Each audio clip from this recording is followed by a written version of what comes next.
Bah, déjà bonsoir à tous, alors ça me fait très plaisir de présenter ce sujet parce qu'il est assez, il va être assez structurant et important pour les prochaines années je pense, pour ceux qui travaillent au moins sur Oracle et de toute manière ça va être pour ceux qui travaillent dans la data en général. Donc là je vais aborder, cette nouveauté alors, qui a été implémentée, en 23 AI sur Oracle, hein, ce sont les vecteurs. Donc tout d'abord, je vais vous présenter ce que c'est qu'un vecteur, et ensuite, je vais vous présenter tout ce qu'on peut faire avec. D'abord les opérations sur les vecteurs en eux-mêmes, puis après, qu'est-ce que c'est qu'une distance entre vecteurs, les diverses fonctions qu'Oracle fournit, heu, avec les vecteurs et enfin une petite conclusion, une une conclusion à ce sujet. Donc on va commencer d'abord par les présentations. Qu'est-ce qu'un vecteur? Donc, hop, je change la slide. Alors, un vecteur, déjà dans Oracle, c'est un nouveau type. Ça va être un type. C'est un objet comme un varchar, comme un integer, comme voilà, comme tout cela, c'est un nouveau type. Donc, il apparaît à partir de la version 23 AI et vous pouvez l'utiliser dans SQL et dans PLSQL. De toute manière, tout ce qui est dans LSQL, SQL est embarqué dans PLSQL chez Oracle. Chose très importante, il est compatible JSON, mais ça, c'est de toute manière Oracle, là-dessus, dans la ver surtout que la version 23, ils ont beaucoup misé sur la compatibilité avec JSON. Donc dans un JSON, vous pourrez importer un vecteur et alors vous vous dites: «Un vecteur, ça ressemble» alors soit vous avez fait de la programmation et vous vous dites, vector, ça ressemble à des tableaux, mais ça va surtout ressembler à ce que vous avez vu en maths, en seconde. C'est les vecteurs, vous savez, les flèches. Bah, ça va en fait, c'est surtout ça. Alors, on va beaucoup parler maths dans ce meet-up. Désolé de casser l'ambiance, hein, mais ça va être très mathématique. Mais vous allez voir que ça va après l'utilité qu'on va en faire alors au quotidien, vous allez pas faire des maths, mais ça fait appel à ça va vous rappeler certaines choses qu'on voyait, en maths. Hop, ouais, j'avais perdu la presse. Donc déjà, comment se déclare un vecteur? Bah, le mot-clé, c'est vector. Voilà, c'est vector tout bête et après derrière, ça va être comme un objet, il a des attributs. Alors son premier attribut, c'est le nombre de dimensions. Un vecteur peut avoir entre 1 et 65 535 dimensions. Alors, qu'est-ce que dimension? Je vous montrerai, dans les démos, vous comprendrez ce que c'est qu'une dimension, mais il faut savoir que c'est un des attributs qu'il a. Ensuite, il a chaque dimension a un format. Heu, ça va être les dimensions, il faut se dire, c'est une suite, donc ça va être une suite de nombres et ben, vous allez indiquer le format de stockage de ces nombres. Soit c'est un int 8, alors c'est bien, int 8 collé, tel quel, hein, si vous le déclarez comme ça va être des entiers sur 8 bits, soit des floats 32, donc des nombres à virgule flottante sur 32 bits, pareil avec, 64 ou bien des nombres en binaire. Mais, c'est là que, faudra f en binaire, c'est un peu particulier parce que le nombre de dimensions va plus correspondre au nombre de bits qui vont être utilisés pour vos dimensions. C'est-à-dire, si vous avez une dimension en binaire, il faut déclarer 8 parce qu'il y aura 8 bits. Et enfin la densité, c'est-à-dire, c'est comme les collections, on peut avoir des vecteurs denses, c'est-à-dire toutes les dimensions vont être, remplies et il y aura pas de trous et vous pouvez avoir des dimensions éparses, des vecteurs éparses. C'est-à-dire vous pouvez avoir, à un moment donné, il y a pas de valeur. Alors je vous cache pas que je suis jamais vraiment tombé dessus et dans les cas d'usage, vraiment, j'en vois pas. Mais sachez que la possibilité existe. Alors, vous pouvez aussi ne rien renseigner. Vous pouvez ne pas renseigner ces 3 valeurs et sachez qu'il y a des valeurs par défaut. C'est-à-dire par défaut, un vecteur aura 1536 dimensions. Ne me demandez pas pourquoi ce nombre-là, mais c'est 1536. Hem et par défaut, ces vecteurs seront stockés, chaque dimension sera de format, float 32 et chaque vecteur est dense. Et j'insiste là-dessus, ce n'est pas obligatoire. Si vous n'avez pas envie de vous prendre la tête avec, ces attributs, vous pouvez laisser tel quel. Et on va voir justement comment déclarer tout ça. Donc on va faire une première démo. Donc, heu, alors est-ce que tu partages l'écran? Ouais. Donc on va partir de zéro. On va supprimer la table. Donc on va créer une j'ai ma table, donc là j'ai un ID et je vais créer différents vecteurs et j'ai différentes déclarations. Donc là, par exemple, là je déclare, un vecteur sans rien à côté, c'est-à-dire je vais prendre toutes les valeurs par défaut. Donc là c'est, 1536, float 32 et dense. Si je fais ça, on va déclarer un vecteur donc avec ces valeurs par défaut. Vous pouvez également renseigner avec des étoiles. Quand vous renseignez étoile comme ça, c'est, les valeurs par défaut. Ici, on va déclarer un vecteur avec 2 dimensions et il y aura les valeurs par défaut pour le stockage et pour la densité. Si on déclare le vecteur avec juste 2 comme ça, c'est strictement la même chose, hein. C'est la même déclaration les 2, c'est juste que ici vous dites explicitement que vous prenez les valeurs par défaut alors qu'ici non. Vous pouvez aussi renseigner donc le type de stockage en prenant la valeur par défaut heu, pour le nombre de dimensions. Par contre, là, on est obligé de faire comme ça. C'est-à-dire si je rentre int 8, il va pas apprécier. Si vous vous en fichez du nombre de dimensions, mais que vous voulez les stocker sur 8 bits, faut vous dire, c'est par exemple pour optimiser le stockage, il faut vous y prendre comme ça. Et donc dans le même principe, je vais déclarer un vecteur éparse en gardant les valeurs par défaut. Donc là, si on crée la table, hop, on voit bien qu'il a créé, toutes ces déclarations, elles fonctionnent très bien. On va regarder dans user tab colon. Donc on voit bien, il a bien pris en compte toutes les déclarations. Alors ici, dans la version que j'ai d'Oracle, le éparse, il ne le prend pas en compte. Il l'affiche pas, dans le vecteur info, mais, dans une mise à jour qu'ils ont faite, Oracle, on a bien l'info qui apparaît. Bon, évidemment, dans Oracle Express, ils l'ont pas mis.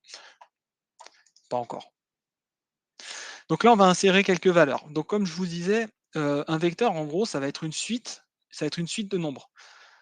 Alors, il y a une syntaxe un peu particulière, ça va être une chaîne de caractères, donc comprise entre cotes, et qui commence par un crochet et qui se termine par un crochet. Et à l'intérieur, ça va être une suite de nombres séparés par des virgules. Alors évidemment, c'est un point pour les décimales, mais pour ceux qui font du Oracle, c'est par défaut, on va dire, c'est le comportement par défaut. Vous pouvez le changer, mais là, je pars sur une configuration par défaut. C'est le point, le séparateur des décimales. Donc là, je vais créer je vais insérer un premier vecteur.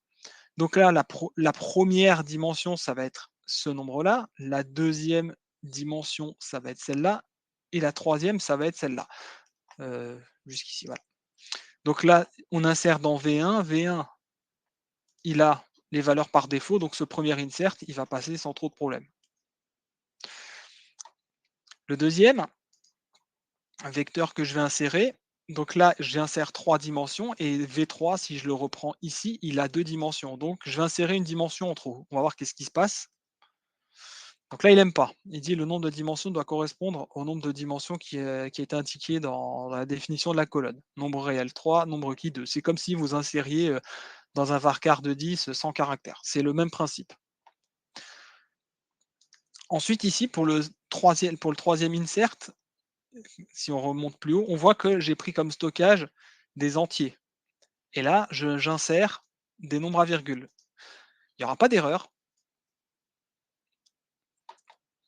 On voit bien que ça a inséré une ligne, mais si on regarde bien, pour le vecteur, enfin mon ID 3, si on regarde bien, en fait, il a tronqué tous les nombres. Enfin, il a arrondi, je dis tronqué, non, il a arrondi et il a appliqué l'arrondi strict mathématique, c'est-à-dire jusqu'à de 0 à 0,5, il a arrondi à 0 et au-delà, il arrondit à 1, enfin à l'unité supérieure.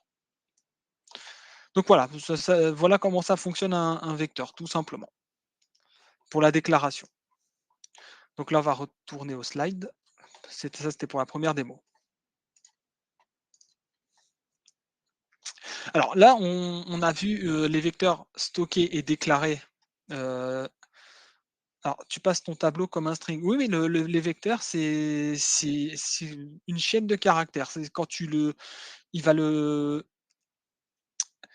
là, dans ce que j'ai fait là, j'ai fait un cast implicite, mais justement, tu vas voir comment, mais tu vas voir comment justement on va déclarer, à la volée un vecteur, mais c'est ça, tu le tu on f pour f insérer un vecteur manuellement comme ça, tu vas en gros, tu vas donner un varchar dans un format particulier, comme je t'ai dit, avec les crochets, et les nombres séparés par virgule, et après il faut juste le caster en vecteur. Mais justement, c'est ce qu'on va voir là, dans la deuxième démo et dans l'explication.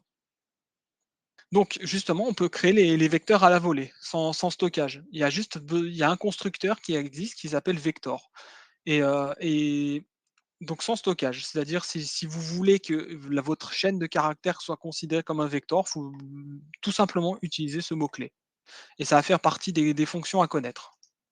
Donc on va passer à la deuxième démo justement, qui va être assez courte. Là, si je fais ça, en gros, là, si je ne précise pas vector comme ça, il va me considérer que c'est un varchar. On est bien sûr là attends, faut partager l'écran, Léa. Hop, voilà, merci. Donc là, je fais un select from dual. Alors là, je déclare ça comme ça, vector avec donc, ce format-là. Alors, c'est les chaînes de caractères que j'ai indiquées tout à l'heure, hein, c'est-à-dire toujours avec ces crochets au début et à la fin, et avec les nombres séparés par virgule. Après, je peux toujours lui préciser, float 32, par exemple, hein. Ah non, c'est pas celui-là. Non, pas ici, pas comme ça. Je vous montrerai après. Donc, select vector comme ça. Donc là, je lui dis que c'est un vecteur parce que si j'enlève ça, hop, en fait, cette fonction, elle sert tout bêtement à, convertir une chaîne de caractères en vecteur. Si je fais ça, en fait, c'est juste une bête chaîne de caractères, c'est pas un vecteur. C'est pour ça qu'on est obligé de préciser tout ça. Donc après, si vous voulez travailler avec des vecteurs, qui ne sont pas stockés en base, il y a tout bêtement besoin de faire ça. Voilà, après on va voir après, c'est pas là le nœud, ça va pas être votre plus gros problème. C'est justement, c'est ce qui arrive après qui va être le nœud de tous vos problèmes. Donc on va retourner sur la slide. Alors, qu'est-ce qu'on peut faire déjà sur les vecteurs? Parce que, il y a beaucoup de contraintes, beaucoup. On peut pas faire tout ce qu'on veut. On peut pas faire tout ce qu'on veut. Déjà, qu'est-ce qui est possible avec un vecteur? On va faire des opérations DML, insert, update, delete, et faut remettre la slide en gros, merci.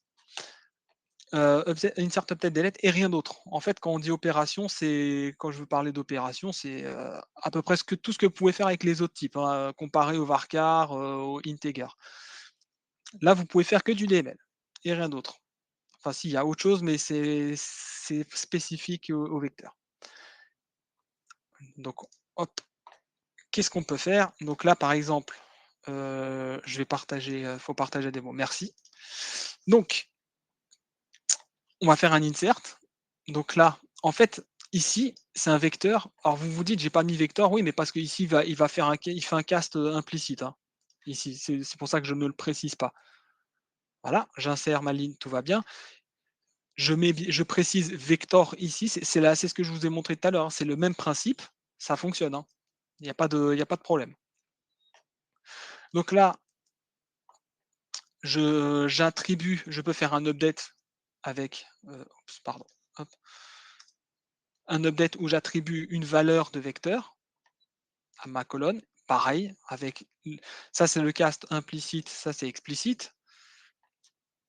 Alors après, ici, à la volée, étant donné que je respecte le nombre de dimensions, j'ai même le droit d'ajouter une dimension supplémentaire. Là, vu que V1, il est à 1536, là, de base, là, je vais en ajouter un, 2, 3. J'en avais 3 ici, hein, 1, 2, 3. Là, je vais en ajouter un quatrième. 1, 2, 3, 4, ça marche, il n'y a pas de problème. C'est si j'en ajoute 1537 que là, ça ne marchera pas. Hop, commit. et bon, je vous marque le delete, mais là, comme ça, évidemment, ça a aucun rapport avec les vecteurs, mais on peut supprimer facilement une ligne avec un vecteur. Bon, mais bon, ça concerne les lignes, c'est du grand classique. On va retourner à la presse. Hop. Alors, qu'est-ce qui n'est pas possible avec un vecteur? C'est là qu'on voit qu'il y a plein de choses qui ne sont pas possibles. Les égalités avec les vecteurs, ça vous pouvez pas faire avec l'opérateur égal. Vous ne pouvez pas mettre de constraints sur les vecteurs, que ce soit les checks, note nulle, enfin les checks en général, primaire, clé étrangère, unique constraint, vous pouvez pas de valeur par défaut, vous ne pouvez pas alter table, vous ne pouvez pas indexer un vecteur. Vous allez me dire: «On peut pas faire grand chose». Bah, je vais vous montrer un peu tout ça, hein, quels sont les messages d'erreur que nous indique Oracle dans la démo. Hop, hop, on va passer à la démo donc. C'est donc par exemple, je veux récupérer dans ma table, where v1 égale telle valeur de vecteur et là, impossible d'utiliser le type vector en tant que clé de comparaison. Donc implicitement, en gros, ça implique tout le reste. C'est-à-dire, pas de note nulle, étant donné qu'ils ne peuvent pas faire de comparaison, bah, vous ne pouvez pas lui donner un note nul. Vous ne pouvez pas lui dire de vérifier, une valeur. Là, les colonnes vecteurs ne sont pas hétéronisées dans les contraintes. Impossible d'utiliser le type vecteur en tant que clé de comparaison. Voilà, c'est implicite tout ça. Je vais mettre une PK, une clé primaire, donc sur ma colonne qui est de type vecteur. Donc, il nous dit la même erreur, hein. Les types de données vecteurs ne peuvent être ni uniques ni clé primaire. Donc, bah, évidemment, si ça marche, on aura le même message d'erreur avec la contrainte unique constraint. J'essaie de mettre une valeur par défaut à mon vecteur, ça ne marche pas. Spécification de valeur par défaut non prise en charge pour les vecteurs. Je fais un alter table, par exemple là j'ai V1, je veux lui dire ouais mais finalement je veux qu'il ait 10 dimensions de type float 32. On ne peut pas alter table un vecteur. Donc si à l'avenir vous avez besoin de modifier, ajouter des dimensions, changer le stockage, il va falloir faire le classique, créer une nouvelle colonne, transvaser les valeurs et faire le renommage s'il faut. Et donc le dernier, c'est je vais indexer un vecteur. Ce n'est pas possible. Alors, ça va pas être abordé dans ce meet-up, mais les vecteurs peuvent être indexés. Mais c'est des vecteurs, des index de vecteurs. C'est quelque chose de très spécifique, qui n'existe que pour les vecteurs. C'est un peu complexe en plus, je ne vous cache pas, parce qu'il y a 2 types d'indexation, il y a beaucoup de choses à savoir avant de savoir comment indexer et ça dépend de pas mal, de votre architecture, ça dépend de pas mal de choses. Donc on va retourner à la presse pour la suite. Donc ce que vous allez faire le plus souvent avec les vecteurs, c'est de calculer des distances. Donc comment? C'est déjà vous allez voir que ça va faire appel à beaucoup de concepts mathématiques, mais en plus c'est là où, au lieu de faire des égalités déjà, vous allez passer par des distances de vecteurs, mais en plus vous allez voir que c'est très puissant au final, vous allez peut-être pas le voir avec les démos, mais quand vous allez voir l'utilité qu'il y a derrière, ça peut être très puissant. Donc, au lieu de tester des égalités, on va calculer des distances. Alors, il y a différentes fonctions de calcul de distance pour différents besoins. Et il y a plusieurs façons d'utiliser alors, Oracle a beaucoup, même voire un peu abusé des synonymes, parce qu'on peut soit utiliser la fonction vector distance avec bah, vos deux vecteurs et le type de distance que vous souhaitez, ou bien le synonyme utilisé, c'est il y a une fonction qui prend en paramètre les deux vecteurs. Donc là, on va parler de ces 2 vecteurs. On a un vecteur qui est, bah, 2, 1 à 2 dimensions. Bah, ce qu'il y a de bien avec les vecteurs à 2 dimensions, c'est que c'est facile à représenter visuellement, vu que c'est, les axes X, Y. Au pire, on aurait pu faire en 3D, mais si je vous mets un vecteur à 1500 dimensions, visuellement, c'est un peu compliqué à montrer. Donc là, je vais vous prendre ces 2 vecteurs. Alors, faites pas attention aux proportions et tout, hein, on n'est pas là pour ça. Mais, On va partir de ces 2 principales et on va aborder chacune des fonctions. Le premier c'est cosine. Cosine, cosinus, c'est, comme vous voulez. Donc ici, on va parler de l'angle entre les 2 vecteurs. Ici, la longueur des vecteurs va ne pas du tout importer. Ce qui va compter, ça va être, l'angle entre les 2 vecteurs. Plus l'angle s'approche de zéro, plus les vecteurs sont similaires et donc plus l'angle est grand, plus, ils ne sont pas semblables. La distance va être grande. Donc là, on va switcher sur la démo pour montrer. Donc cosine, alors c'est donc le calcul de l'angle entre les 2 vecteurs. Alors, il existe une formule mathématique qui est, attention, on commence les concepts mathématiques, ça va être le produit scalaire entre le vecteur A et le vecteur B divisé par la norme des 2 vecteurs. Heu, c'est c'est le produit des 2 normes, pardon et voilà, ça commence, hein. Si vous avez des questions de maths, je suis pas la bonne personne. J'ai jamais été très bon en maths. Heu, donc ici, on va peu se soucier de leur longueur au final, hein, je le répète parce que et vous verrez, hein, je vais vous montrer de les di là, ça va être déjà je vais prendre un premier exemple, ça va être celui qui était sur la slide. Donc là, on a un premier vecteur, donc le vecteur 2, 1 et le vecteur 1, 2 et on va calculer leur distance avec donc je vous ai dit la fonction vecteur distance, le premier vecteur, le deuxième vecteur et là on dit, en paramètre, on lui donne cosine. D'ailleurs, vous avez vu que cosine c'est un mot-clé connu, hein, enfin c'est pas que c'est un mot-clé, c'est sûrement une variable qui est dans le package standard. Mais il reconnaît. Donc si on calcule ça, donc là voilà, il nous donne une distance.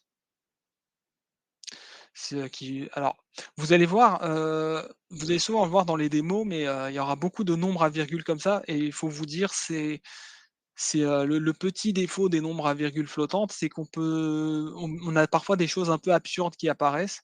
C'est-à-dire, vous vous attendez à avoir un nombre entier, voire un nombre, à 2 virgules, genre 0,2 et vous vous retrouvez avec des 1,999. Bah, ça, c'est le petit défaut des nombres à virgule flottantes. Tout bêtement ça. Si j'utilise la formule mathématique, donc le produit scalaire divisé par le produit des 2 normes, des 2 longueurs, dans notre ça va être ça. Alors après il faut faire un moins ça. Alors je sais plus exactement pourquoi, mais donc là, on va calculer ça et si vous regardez la formule, on tombe sur 0,2. C'est pour ça que je vous ai dit attention, c'est à cause des nombres à virgule flottantes qu'on se retrouve avec ça. C'est exactement la même chose, hein, voilà. C'est juste on se retrouve avec ça. Donc là, on sait que les 2 vecteurs ont une distance de 0,2 et je vous ai dit que, plus le nombre se rapproche de 0, plus ils sont proches. Bah, on va regarder ça. Donc là, je vous ai pris 2 vecteurs. Donc là, un qui est 2, 2 et l'autre qui est 999, 999. Si je vous les avais représentés, visuellement, vous auriez eu le premier vecteur 2, 2 avec une flèche et en fait le deuxième, ça aurait été la continuité de cette première flèche. Donc l'angle, théoriquement, il est de 0. Mince, hop et si on regarde, voilà, c'est encore une fois ce petit défaut des nombres à virgule flottante, c'est on se retrouve avec des moins 0, quelque chose. Mais donc du coup, je vais vous montrer plutôt, 2 vecteurs pas similaires du tout, c'est-à-dire là, si on a 2 2 et moins 2 2, ça fait un V, hein et dites-vous que ça va faire un V sur le plan. Donc là, on regarde, évidemment, ça donne 2. Donc forcément, contrairement alors ces 2 là ont une plus grosse distance que celui-ci, que ces 2 là. Par exemple, on sait que la distance entre 2 2 et 999 est plus proche et plus petite que celle-ci. Comme vous pouvez voir, la longueur de chacun des vecteurs n'a rien à voir. On voit bien que voilà, ce vecteur a l'air beaucoup plus petit que celui-là, mais voilà, c'est pas pour le cosine distance, la distance n'importe pas. Mais il existe des comment? Pour d'autres formules, la distance peut influer. Donc, je vous ai dit, Oracle a abusé, j'ai un peu abusé des synonymes. Là, je vais faire la même chose avec cosine distance. au lieu d'utiliser vecteur distance cosine, ça fait la même chose. Voilà.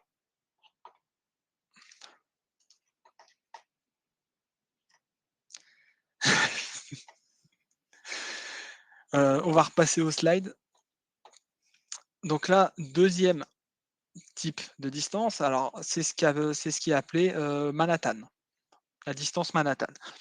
Là, c'est la distance est calculée par le nombre de changements de blocs qu'il faut faire. C'est-à-dire, il faut imaginer que vous êtes dans les rues de Manhattan, qui sont un immense quadrillage à New York, et que vous voulez passer de la 56e, au croisement de la 4e avenue vers, la 58e, au croisement de la 7e avenue, bah, en fait, le but, c'est de calculer le nombre de changements de blocs que vous devez faire. C'est exactement ce principe-là. Alors ça avait un terme mathématique, mais évidemment, bah, je ne l'ai plus. Mais voilà, en gros, ici, dans notre exemple, de 1 pour passer à 1-2, il faut aller faut traverser un bloc, horizontalement et un bloc verticalement, donc la distance est égale à 2. Oui, la formule mathématique, donc ça va être la valeur absolue de, du premier vecteur, du premier composant de chacun des vecteurs, plus la valeur absolue de la différence entre les composants du deuxième vecteur. Donc 2 moins 1 plus 1 moins 2, ça fait 1 plus 1, ça fait 2. Voilà, c'est tout bêtement ça. Donc on va retourner à la démo. Donc là, on va être sur le nombre de blocs à parcourir. Donc théoriquement, je suis censé obtenir 2 quand j'utilise ça. Il y en a bien 2. Ça va, cette fois-ci, il y a pas de crash. Donc là, évidemment, c'est cette formule qui est appliquée, c'est ce que je vous l'ai dit, hein, la valeur absolue de 2 moins 1 plus la valeur absolue de 1 moins 2, ça fait bien 2. Donc là, on va prendre des vecteurs similaires.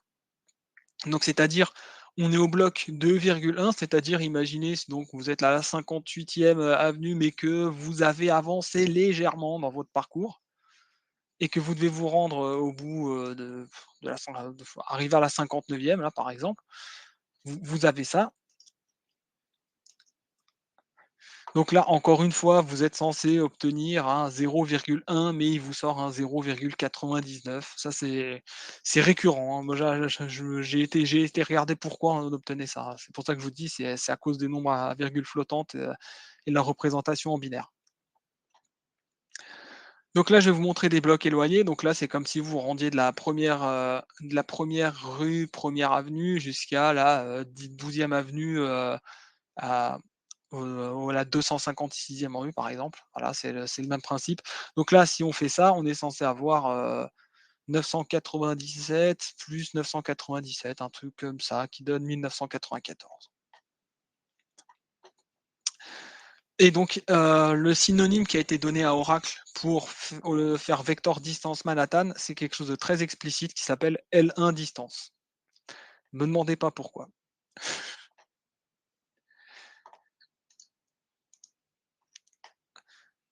Hop, on va retourner à la slide. Alors voilà. Euh, Ici, on va parler de dot. Dot, c'est le produit scalaire. Donc, c'est le produit scalaire, si je me souviens un peu de mes cours, c'est la projection d'un vecteur sur l'autre.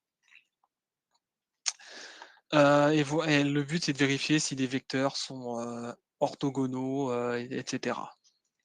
Donc ici, ça va être cette fonction, elle va utiliser l'inverse du produit scalaire. Pourquoi?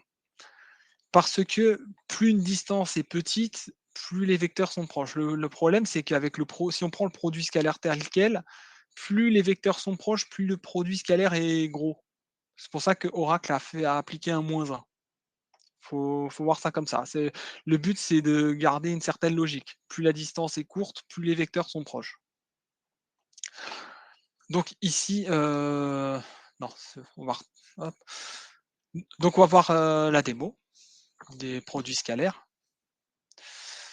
Donc c'est l'opposé du produit scalaire. Donc 2, 1, 1, 2. Encore une fois, on va calculer leur distance. C'est -4. Et vous remarquez bien que à chaque fois, on apprend les mêmes vecteurs et qu'on obtient des nombres différents. Donc c'est pour ça que pour vos cas d'utilisation, le choix de la fonction va être très important.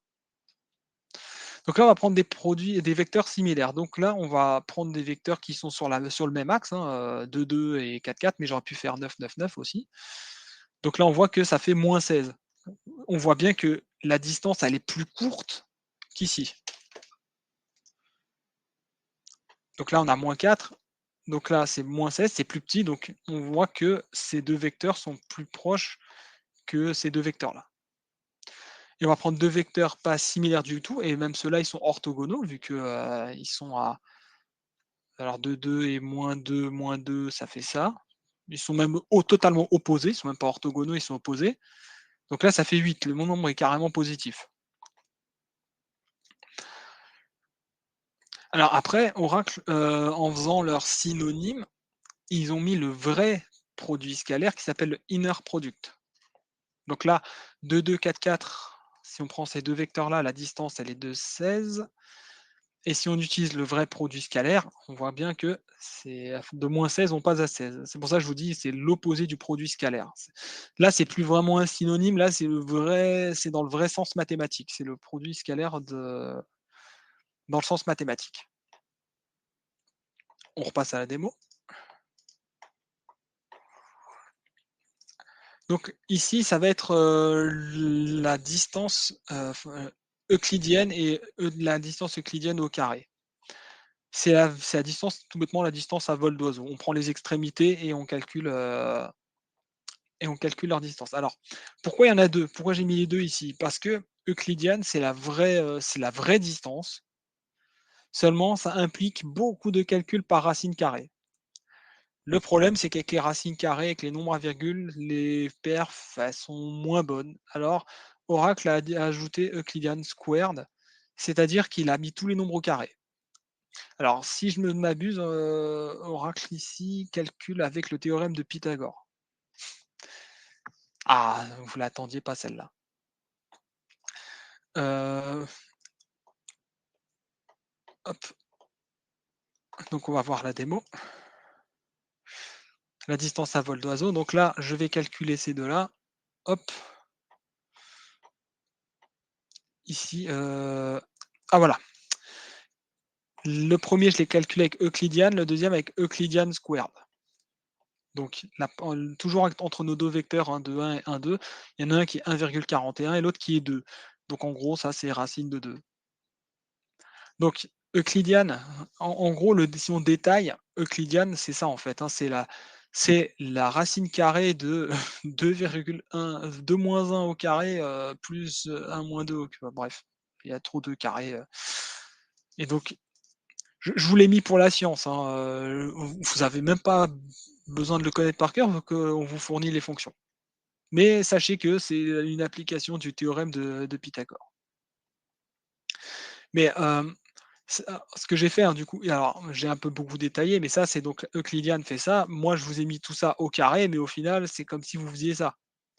Vous c'est un Dites-vous que ça va beaucoup vous servir pour vos performances. Mais attention, c'est une distance au carré. Si vous voulez afficher des vraies distances, il faut utiliser Euclidean. Je vois pas l'intérêt. C'est pour ça, partez directement sur Euclidean Squared pour calculer les distances entre vos vecteurs.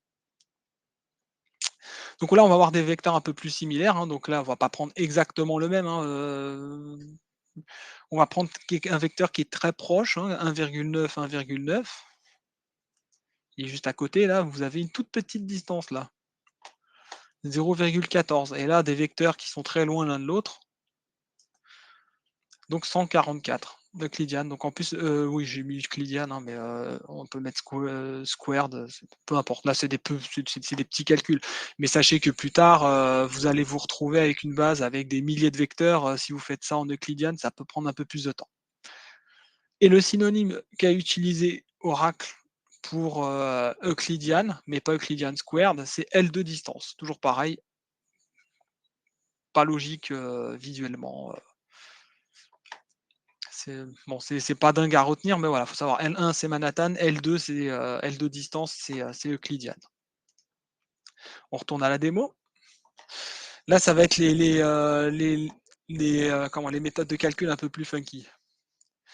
Là, le premier c'est Hamming. Hamming, il est très simple, c'est il va vous donner le nombre de différences que vous avez entre les dimensions. Il va prendre le 1er élément de votre vecteur, il va le comparer avec le premier élément du deuxième vecteur. S'ils sont différents, c'est un, sinon c'est zéro. Alors c'est un peu plus complexe que ça, je crois qu'il faut qu'ils soient différents de zéro. Si les 2 sont à zéro, ça renvoie zéro. Il y a juste ça. Donc vous pouvez le faire sur des vecteurs, non binaires, mais des vecteurs en entier et tout. Je vous cache pas que ça ne sert à rien parce que dans la réalité, vous n'aurez jamais des vecteurs, enfin vous fai à utiliser du Hamming sur des vecteurs avec des nombres à virgule flottantes, ça sert presque à rien parce que vous allez vous retrouver avec des différences, presque systématiquement. Donc privilégié pour les vecteurs, en binaire.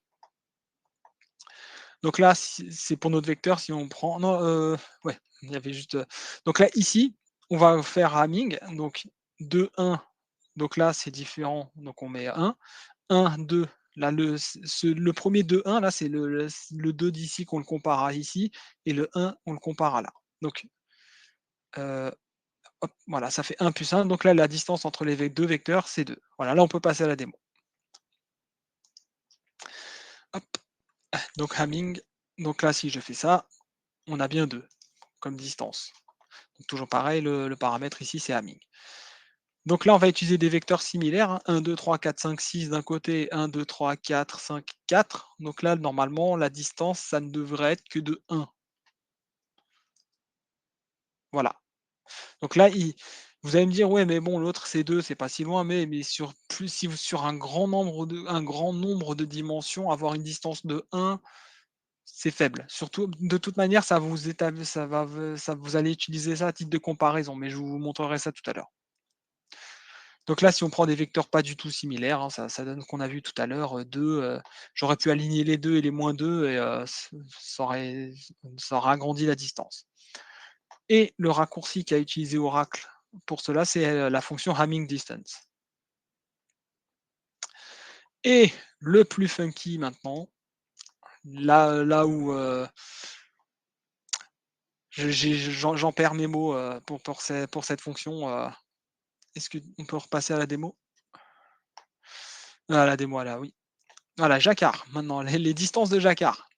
Ça, on va utiliser ça uniquement, avec les vecteurs binaires. Ça ne marche pas si on utilise, des nombres, avec des entiers, sur 8 bits et C'est uniquement pour les vecteurs binaires.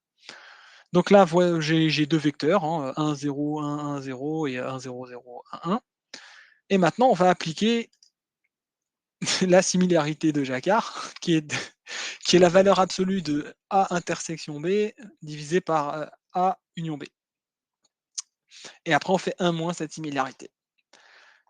En gros, en quoi ça consiste? C'est on va vérifier le nombre de bits en commun et qui sont à 1. C'est-à-dire là, on va faire 1 et 1, bah, ça donne 1, 0 et 0, ça donne 0, 1 et 0, ça donne 0, 1 et 1, ça donne 1, 0 et 1, ça donne 0. Donc là, on a 2. Donc là, la partie du dessus, c'est 2. Ensuite, on va faire un union. Là, ça va être 1 et 1 ou 1, pardon, ça donne 1. 0 ou 0, vous allez dire ça c'est en commun, oui, mais 0 ou 0, ça donne 0 en binaire. C'est comme ça.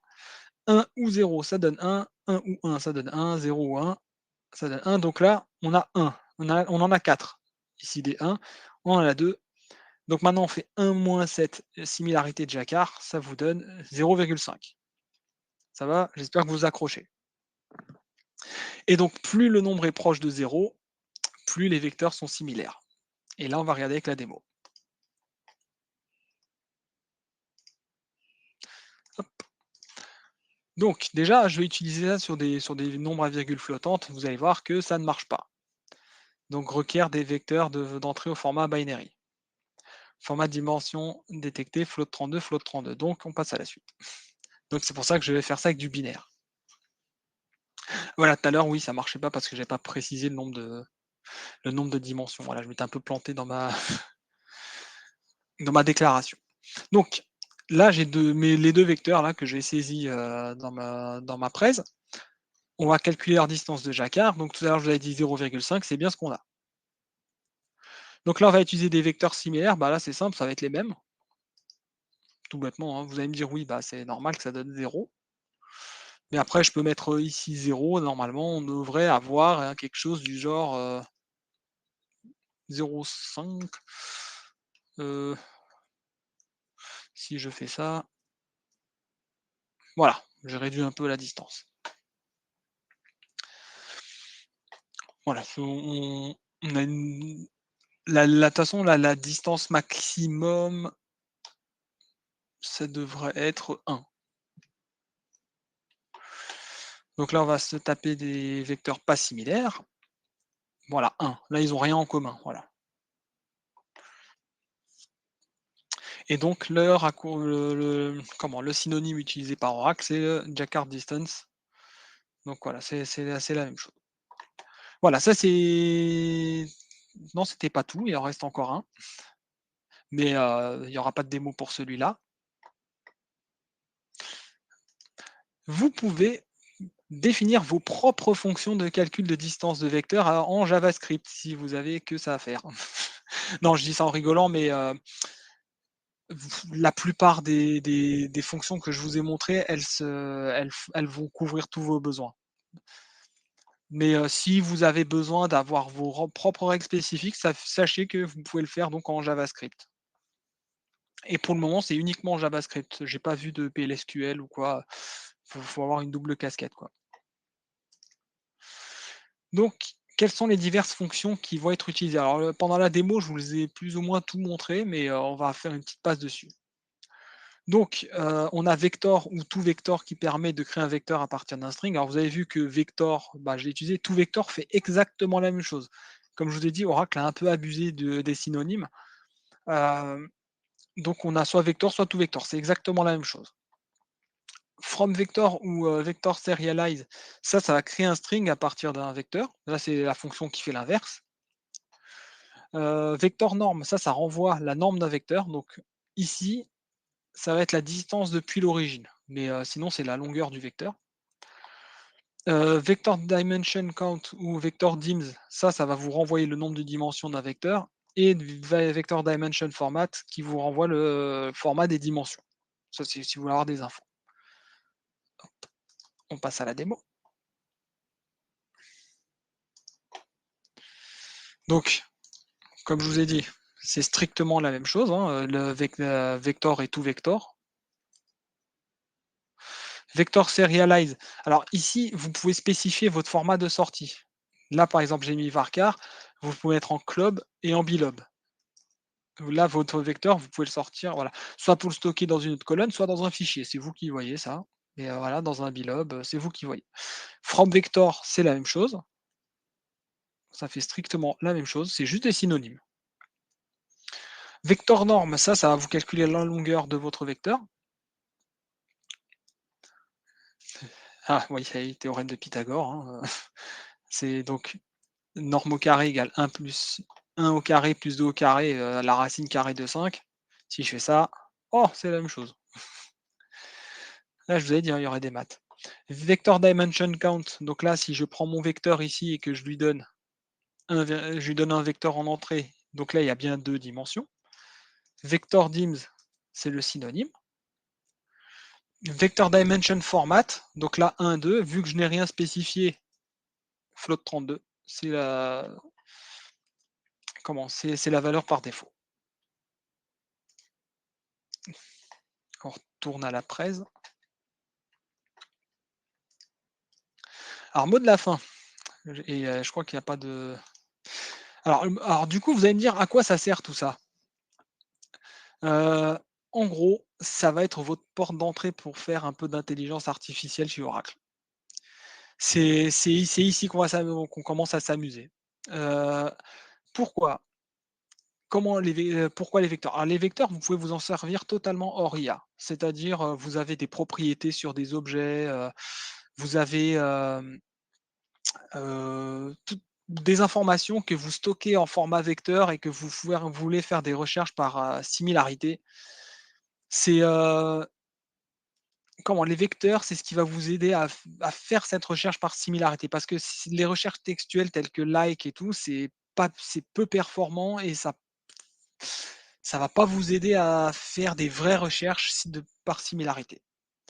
Donc ça v et c'est vraiment votre porte d'entrée et en plus, comment? Pour calculer les vecteurs, par exemple, vous avez un mot et vous voulez le vectoriser et ben, vous pouvez connecter votre base à un réseau neuronal qui, lui, va vous renvoyer un vecteur sur votre mot et derrière, si vous avez un dictionnaire de mots et vous voulez par exemple, vous avez, je sais pas moi, vous cherchez framboise et vous voulez savoir, quel est le mot le plus textuellement, le plus proche de framboise, il va pouvoir vous ramener fraise.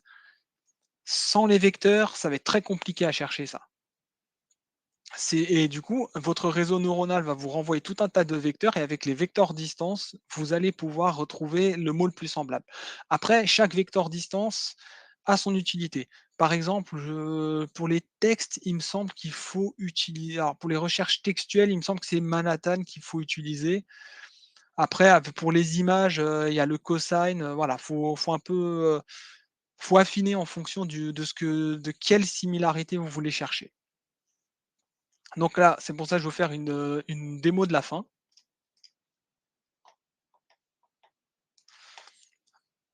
Donc là, je vais insérer dans ma table, hop,